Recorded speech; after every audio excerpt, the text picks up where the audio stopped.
बिस्मिल्लाहिर्रहमानिर्रहीम। अस्सलाम वालेकुम नाज़रीन इकराम, मैं हूं आपकी मेज़बान डॉक्टर मुक़द्दस मलिक, आपके अपने प्रोग्राम आपकी बात आपके साथ में। नाज़रीन इकराम, इज़्ज़त, दौलत और शोहरत तीन ऐसी अतात हैं जो हर किसी को नसीब नहीं होती, मासवाए ऐसे लोगों पर जिन पर अल्लाह पाक की ख़ास अतात होती हैं, ख़ास नज़र होती है, ख़ास करम होता है, अल्लाह पाक का ख़ास रहम होता है और अल्लाह पाक ऐसे लोगों पर ख़ास रहमत करते हैं। नाज़रीन इकराम, अगर मुल्क की सूरत हाल की बात की जाए तो हर तरफ गहमा गहमी का आलम है और अजीब सी बेयकीनी जैसा आलम है, अजीब सी सिचुएशन है। दोबारा से कोरोना स्टार्ट हो चुका है और काफ़ी लोग जो हैं इस बीमारी से में सफरिंग हैं और काफ़ी लोग जो हैं इस परेशान हैं इन हालात से। इस वक्त हम मौजूद हैं डिंगा में और नाज़रीन इकराम, डिंगा में जब अमरा कलां की बात की जाए तो ऐसी तो बात ही नहीं कि चौधरी जावेद साहब का जिक्र ना हो। चौधरी जावेद साहब अमरा कलां की हर दल अजीज़ शख्सियत हैं और बहुत ही समाजी शख्सियत हैं। अपने इलाके में हमेशा उन्होंने हर जहाँ तक तलक है गरीब लोगों का या बाकी अवाम का, हमेशा सबका साथ दिया।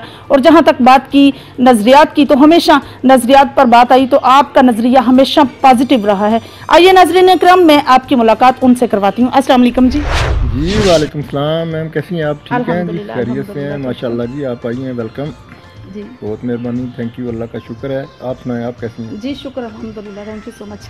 अच्छा सर, आपसे सबसे पहला मेरा सवाल ये है कि माशाल्लाह से आप बाकमाल किस्म के नेज़ाबाज हैं। आपने नेज़ाबाजी की दुनिया में बहुत नाम कमाया है। आपने बहुत अच्छी फार्मिंग की है माशाल्लाह से। आपके फार्म पर बहुत ज़्यादा घोड़े मौजूद हैं और आप साबिक चेयरमैन भी हैं। दोनों फील्ड में आप बिल्कुल परफेक्ट रहे हैं। आप मुझे ये बताइए कि नेज़ाबाजी के असूल क्या हैं सर? जी, नेज़ाबाजी माशाल्लाह जो हम करते हैं, असल में जो बेसिक हमारा मकसद होता है, नेज़ाबाजी गेम बहुत अच्छी है। ये अल्लाह और अल्लाह के नबी सल्लल्लाहु अलैहि वसल्लम का ये फरमान है कि घोड़ा एक ऐसी अहम चीज़ है जिसका जिक्र अल्लाह ने कुरान में भी किया, बेशक, और हम इसको बड़ा मुकद्दस समझते हैं माशाल्लाह से। तो उसके अलावा जो हम नेज़ाबाजी करते हैं, ये हमारा मकसद होता है असल में मेल जोल। ज़ाती तौर पे हम मिलना जुलना इसको पसंद करते हैं। अच्छे लोग इसमें शामिल हैं, अच्छी महफिल होती है, अच्छे लोग मिलते हैं, तो ये इसी का नाम है नेज़ाबाजी। नेज़ाबाजी तो वैसे हर बंदा करता है, लेकिन हमारा मिशन जो है वो यही है कि तल्लक और अच्छे लोगों से मिलना, इसीलिए हम नेज़ाबाजी करते हैं। सही। सर, जैसे बाकी खेल्स हैं, स्पोर्ट्समैनशिप में अगर बात की जाए तो एक स्पोर्ट्समैनशिप बहुत एक्टिव होता है, तो माशाल्लाह से मैं समझती हूँ कि नेज़ाबाजी जो है इसमें और ज़्यादा एक्टिव होता है इंसान। इसकी एक्टिवेशन में आप मुझे ये बताइए, क्या नेज़ाबाजी में जैसे बाकी खेलों में गवर्नमेंट कोऑपरेट करती है, नेज़ाबाजी में कोई कोऑपरेशन है गवर्नमेंट का? जी, गवर्नमेंट नेज़ाबाजी में जी हमें बिल्कुल गवर्नमेंट कोई सपोर्ट नहीं करती। मैं जब से मैं इंटर हुआ हूँ, कम अज़ कम मेरे नोटिस में तो नहीं है कि नेज़ाबाजी में कहीं भी किसी जगह पे भी गवर्नमेंट ने सपोर्ट की हो, बल्कि गवर्नमेंट हमेशा हमें डिसाइड ही करती है। जब भी नेज़ाबाजी का हम फंक्शन रखते हैं तो उसके साथ साथ हमें पुलिस की प्रॉब्लम आ गई जी, DCO साहब की प्रॉब्लम आ गई जी, परमिशन लो, परमिशन के बगैर नहीं कर सकते।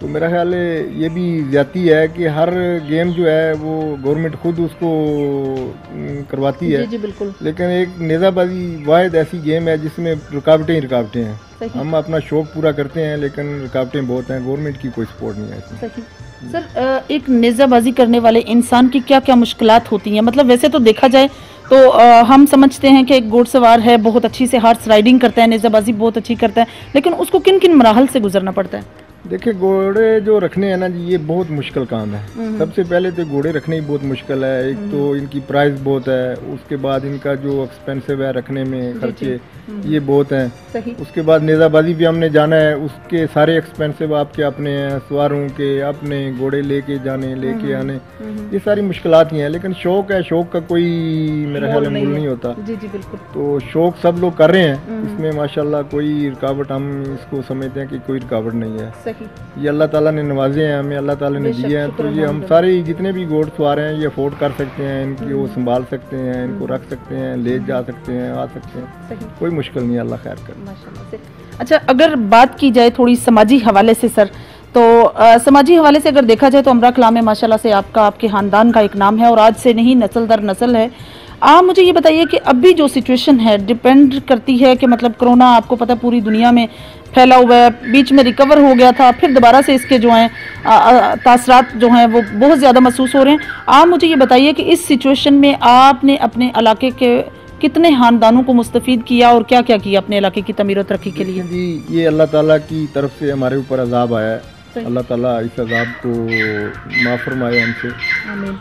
ये हमारे लोग जितना भी इलाका है, सारा इलाका हमारा अपना है। हम इस कोरोना को नज़र रख के नहीं करते। हम जितनी भी सपोर्ट हो सकती है इंशाल्लाह अपने इलाके में गरीब जितने आवाम है उनकी सपोर्ट करते हैं। जो भी हमारे लायक हो, हमारी कोशिश होती है कि कोई बंदा खाली ना जाए। माशाल्लाह। जितनी भी हो सकती है मैं अपनी तरफ से इंशाल्लाह भरपूर कोशिश करता हूँ कि कोई बंदा भी मेरे दरवाजे से खाली ना जाए। जो मेरी औकात है उस औकात के हिसाब से मैं इंशाल्लाह उनको नवाजता हूँ।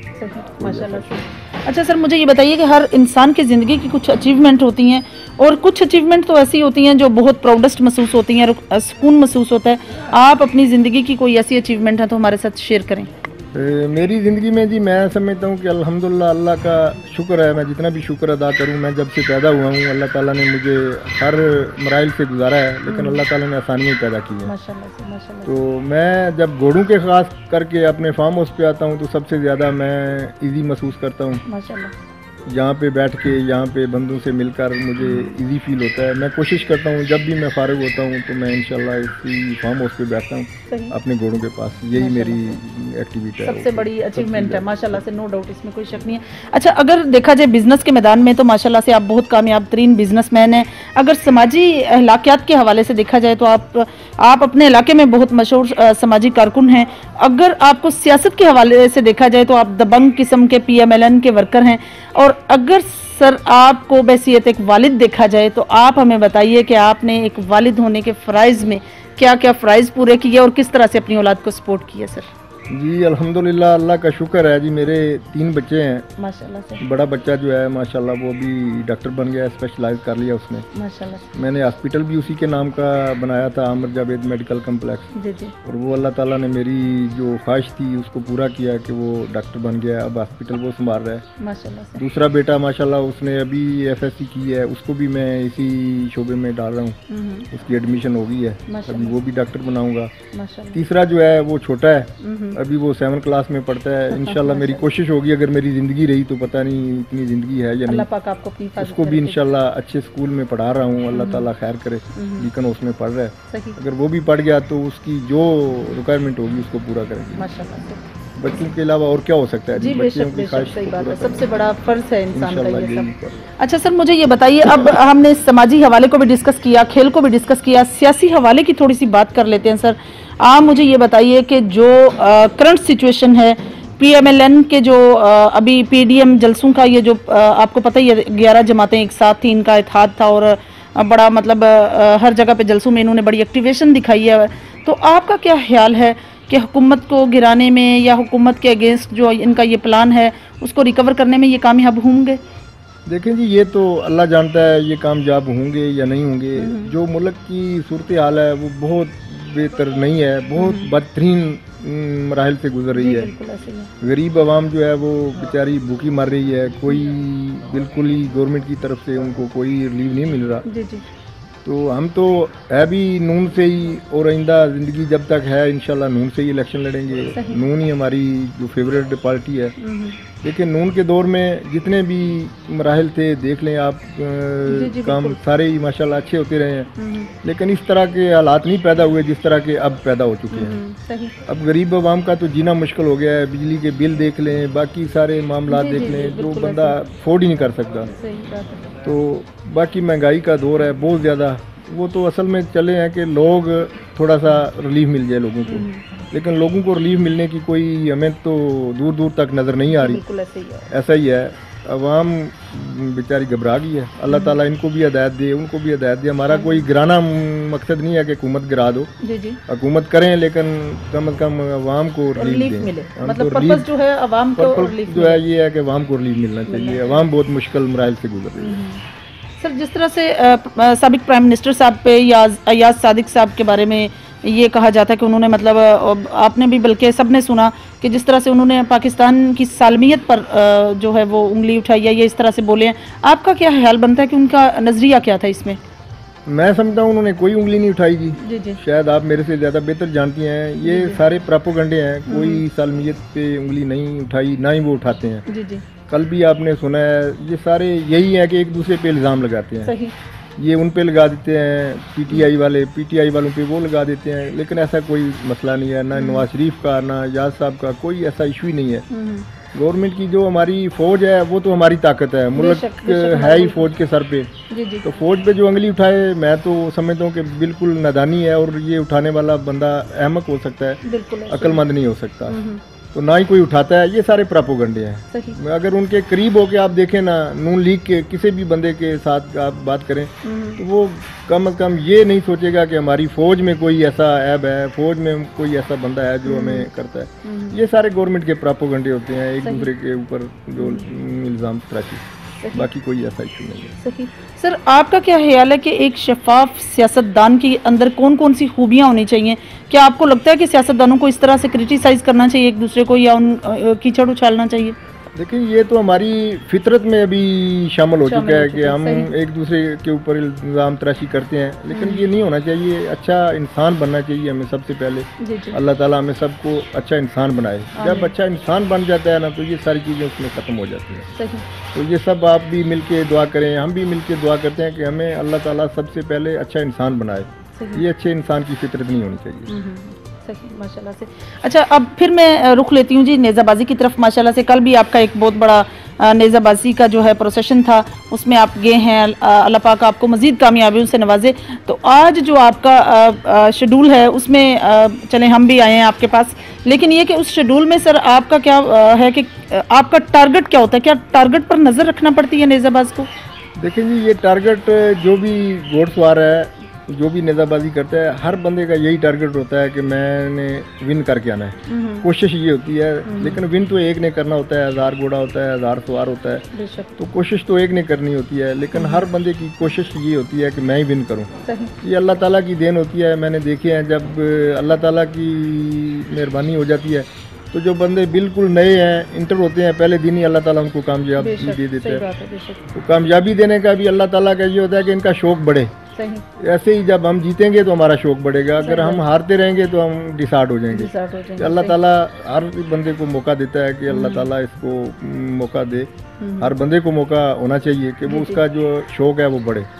यही मसला होता है सारा, बाकी कोई। अच्छा, बल्दियाती इलेक्शन की अगर बात की जाए तो सर आप इंटायरली क्या चाहते हैं कि आप बल्दियाती इलेक्शन में इलेक्शन कंटेस्ट करें, या आप जनरल इलेक्शन में आप चाहते हैं कि आप सामने आएँ? देखिए जी, मैं पहले भी जो इलेक्शन लड़ा है वो मैं अपनी मर्ज़ी से नहीं लड़ा। अच्छा। अब भी जो मैं इलेक्शन लड़ूंगा इंशाल्लाह मैं अपनी मर्ज़ी से नहीं लड़ूंगा। मैं हमेशा इलाके के लोगों की जो बात होती है उसको तरजीह देता हूँ। अगर लोगों ने, मेरे दोस्तों ने, मेरे फैमिली मेम्बरान ने चाहा तो मैं इंशाल्लाह इलेक्शन ज़रूर लड़ूंगा। अगर उन्होंने ना चाहा तो मैं नहीं लड़ूंगा। ये सब उन पर डिपेंड करता है।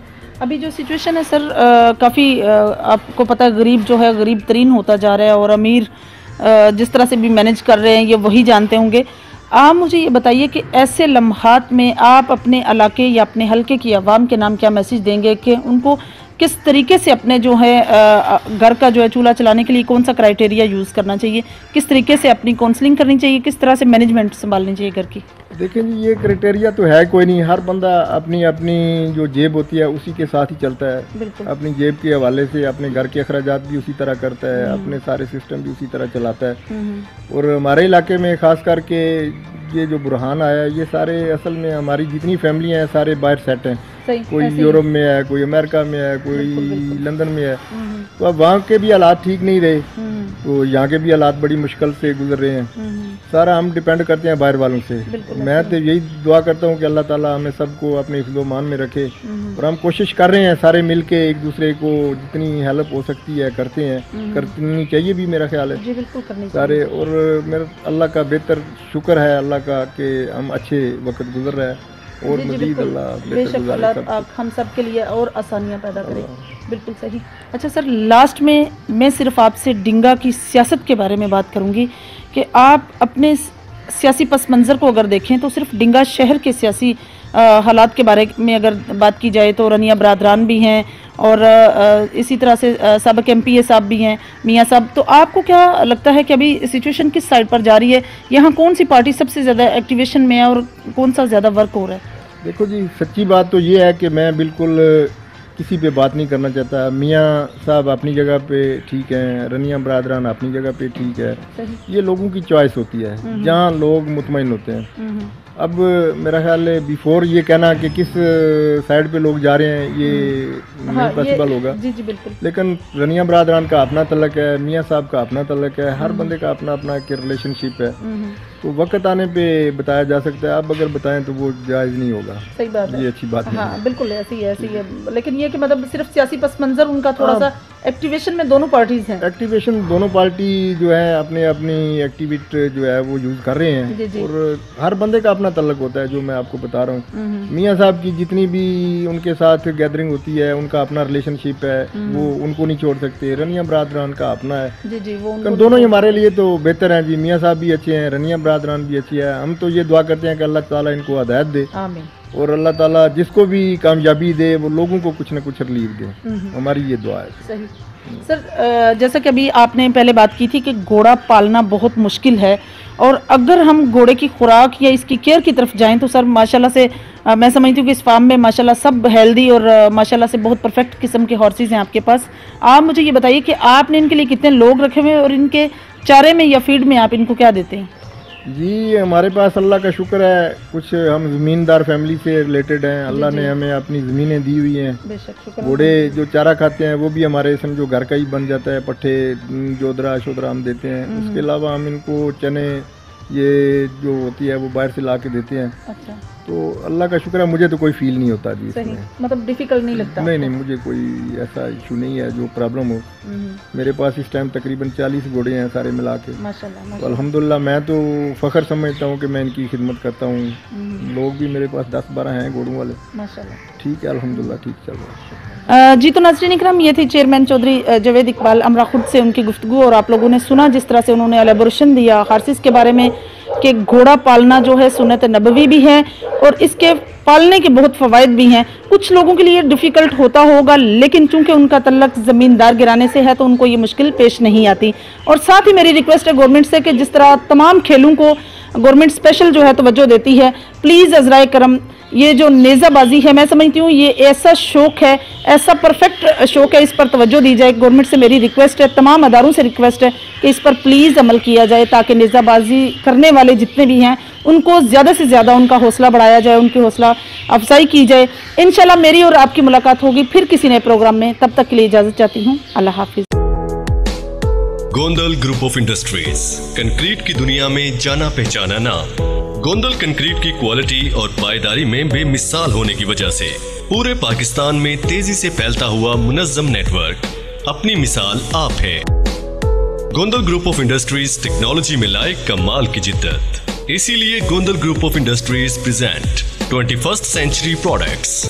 गोंदल यूपीवीसी की नालीदार छतें और दीवारें, इंटरनेशनल स्टैंडर्ड के एन मुताबिक pre engineered building, state of the art plants पर तैयार करता यूपीवीसी शीट आपको दे हर मौसम में मुकम्मल तहफ़्फ़ुज़ और सुकून। जंग, शोर, इलेक्ट्रिक करंट और आग से मुकम्मल महफूज, लीकेज से महफूज जोड़ और वाटरप्रूफ स्क्रूज के साथ, ओस के कतरों और हर किस्म के केमिकल से महफूज, सूरज की शुआओं और दीगर केमिकल से आपकी दीवारें और छतें रहें मुकम्मल महफूज। गोंदल यूपीवीसी की नालीदार छतें और दीवारें दें बगैर बिजली के मुकम्मल रोशनी और टर्बो वेंटिलेटर की बदौलत बगैर बिजली के पंखे जैसी हवा। दीदा जेब रंगों में इंतहाई मुनासिब कीमत पर दस्तयाब, 25 साल वारंटी और बाद अज़ां 50 दफा recyclable. Gondal group of industries की यूपीवीसी नालीदार छतें और दीवारें।